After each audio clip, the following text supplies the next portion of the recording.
আমার বেলকনের কচু গাছ কতগুলা কচু পাতা হয়েছে, পুরা এক মুঠি। মাশাল্লাহ মাশাল্লাহ, আমার এক বেলার খাবার হয়ে গেছে। এগুলো সুন্দর করে ধুয়ে রান্না করব। আমি এখানে কচু পাতাগুলো সুন্দর করে কেটে পরিষ্কার করে ধুয়ে নিছি। আর এখানে হলো ইলিশ মাছের 2 পিস মাছ আর 2 পিস মাথা। এখন আমি এটার, আমাদের এলাকাতে বুড়ি বলে কচু পাতার, ওই বুড়ি রান্না করব। এখানে কড়াই বসায় দিলাম। এখন দিয়ে দিব তেল পরিমাণ মতো, কারণ আমি এর সাথে আবার বাগার দিব পরে লাস্টে, জন্য অল্প তেল দিলাম। তো এখন পেঁয়াজ দিয়ে দিব। আমি এখন এর সাথে একটু লবণ দিয়ে দিব।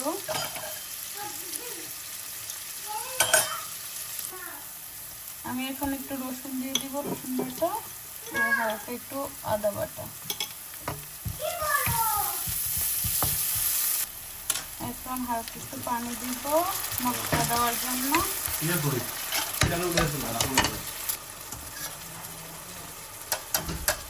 অল্প একটু হলুদ, একটু ধনিয়া গুঁড়া, একটু জিরা গুঁড়া। এখন এটাকে কষাবো হালকা একটু পানি দিয়ে। এখন আমি আমার মাছের মাথাগুলো আর মাছ দিয়ে দিব কষানোর জন্য। মাছটা তো ভেঙে ছড়ে তারপরে রান্না হবে।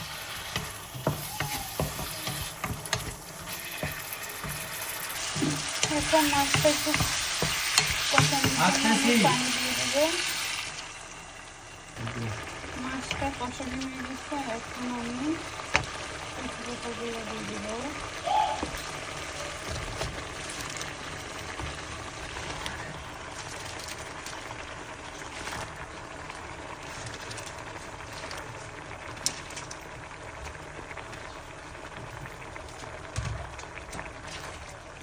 এখন আমি ডাক্তার দিয়ে দিব।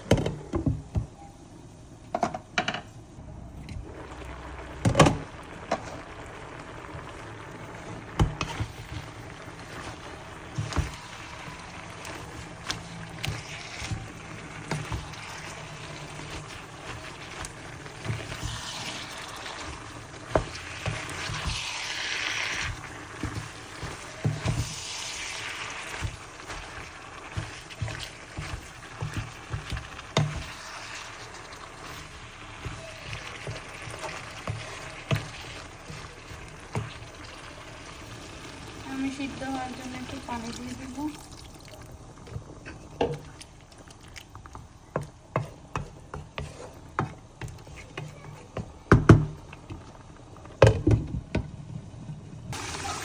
এখন আমার মাছ কচু পাতা ভালো করে সিদ্ধ হয়ে গেছে, পুরো বুড়ির মতো হয়ে গেছে বটটা।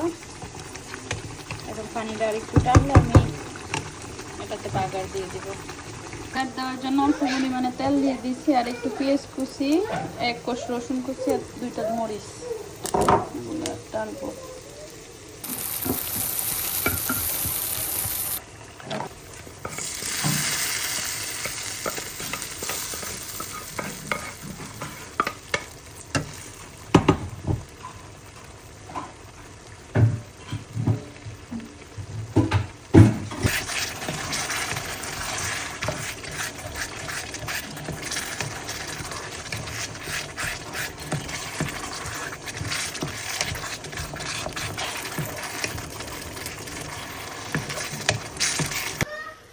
সুন্দর একটা কালার আসছে, পুরো দেশের কচু পাতার বুড়ির মতো। রান্না শেষ।